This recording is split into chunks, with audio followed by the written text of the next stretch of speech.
How do you respond to the hiddenness of God? This argument, and I'm not going to get.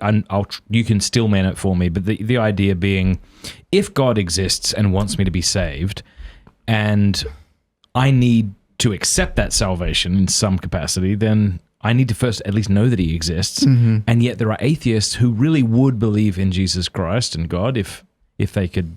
Would they? I mean, there's something we don't know how to. How could you? You can't answer that. You can't answer that. Yeah. I mean, human psychology is so complex.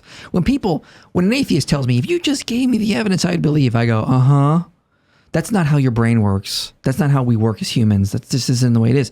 Flat earthers exist. Okay, the evidence the Earth is round is there, and there's people who don't believe it.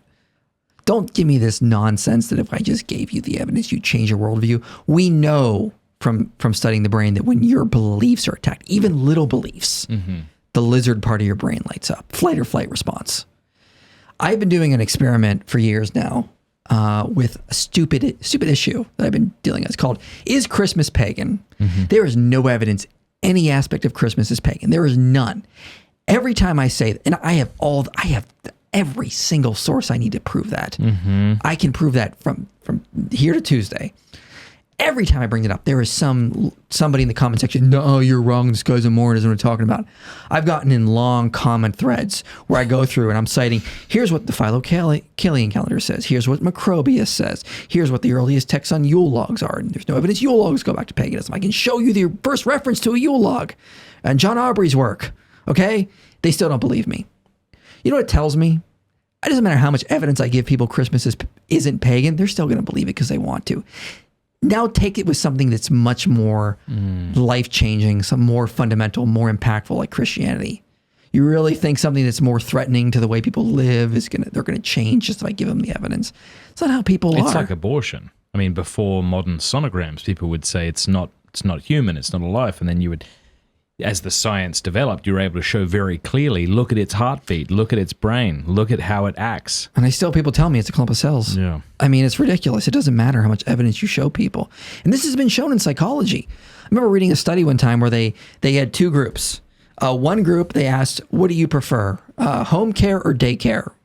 So group A said home care. Group B said daycare. Then they gave them each two fake studies. One study showed how good home care was, and one study showed how good daycare was. And the people in the first group that preferred home care said, they used reasoning to dismiss the daycare study. They looked for things to dismiss it. Same thing in the other group. They did look for things to dismiss it. People build their worldviews. We all do it. We need to recognize this is the way we are, because the first step to realizing we have a problem is accepting it. We all want our worldviews, the beliefs we currently espouse to be true, because the lizard part of our brain lights up and we go, I don't want to be wrong on something. That's what I was telling myself when I took down my Exodus documentary and had to redo it. An hour-long documentary I uploaded. I was like, I cannot be given to my lizard brain. I know this is true about myself. I know I want it to be true, and I could easily make the evidence fit, but I know I got to do what's right. And that was hard. I mean, I literally cried. So, I mean, I know what it's like, but that's the way humans are. So when you tell me, you just give me enough evidence, I'll believe. I'm like, you're a human, man. That's not the way we work. I will give you the evidence and I will argue this is true. But people will not, if people do not want Christianity to be true, they will not accept it.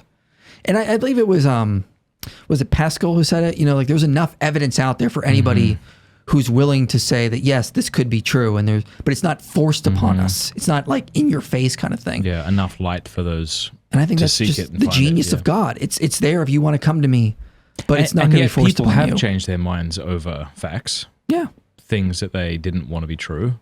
So you're not saying don't give people arguments. No, give people arguments for sure. But I mean, just accept that if they're not open, they're going to find any way they can to dismiss it. And I got to accept I may be doing that the same. Exactly. I was about to say that. It obviously cuts both ways. There are Christians who might say, give me the evidence and I'll become an atheist. And you'd say exactly the same thing, presumably. I mean, yeah. And you know what? I'm a theistic evolutionist. And you know what happened was an atheist online said, you know, if you were to, like, could you just look at this a little more objectively? Like, the same thing earlier, a few years ago, a Christian told me to do with the Gospels. And I was like, oh, that hit me hard. And I was like, all right, I will. So I read Jerry Coyne. I read some. I'm like, you know what? I guess I'm convinced, and this is just the way it is. And Christians today still attack me for it. So you denied evolution and then changed your mind on it. I see. Yeah. And yeah, every time I got to change my worldview, it hurts. It hurts my brain. I don't want to accept I'm wrong on something. You know, the video I'm taking, I'll take it down. I just keep delaying it because I hate myself for being wrong on something. But I'm going to redo it in June, and I just hate the fact that I was wrong on something. But I mean, here's another thing I got to fix. And yet, clearly, God's existence could be more evident. Could be. Isn't. And that's not a problem because the earth is round and people still don't believe it. Look, God could show up in some people's, I mean, people like Aaron Ra, Matt Dillon have said these kinds of similar things. Like, if God, people have asked if God appeared before you, would you believe in God? And they've said things like, no, I could be hallucinating. Yeah. Again, people will find excuses to believe what they want. I think, and some people will say, they'll say, no, if God did appear, I would believe. And I'm like, you might. I mean, that might be just another way for you to tell yourself these relaxing things. Could be, could not be. This could just be a way of you, trying to feel comfortable with yourself and not feel like you're, doing this. So then what advice would you give to the person who says, if there's arguments, I do want to change my mind? Presumably it's not, no, you wouldn't. So what? The advice I give is this in talking to the person, accept that you won't. First of all, the first step is accepting that's just not who you are. That's not the way you think. That's not the way you are, except you have a problem. You do want all your current beliefs to be true. I want all my current beliefs to be true. I have to fight that every day. And I hope I'm getting better. I may not be. I hope, though. So just accept, first of all, that's not the way you think. And then try very, very hard. I mean, like very hard to just study the evidence objectively. Look at the Gospels with the principle of charity. Look at the evidence for the resurrection. I recommend Mike Lacona's book and the methodology he uses on the resurrection. So he says, look, a theory to explain historical facts has got to have explanatory scope, explanatory power, plausibility, the least ad hoc, provide illumination. The resurrection theory has all of that. It is the least ad hoc. It is the most plausible. It explains all the facts around early Christianity with the least amount of assumptions. It also has plausibility because it has evidence from other arguments for God's existence. I mean, you may come to a different conclusion. I'm going to disagree with you, but that's all I can do at the end of the day. I can't psychoanalyze you. I can just present the evidence and say, this is why I think it's true. And we debate it.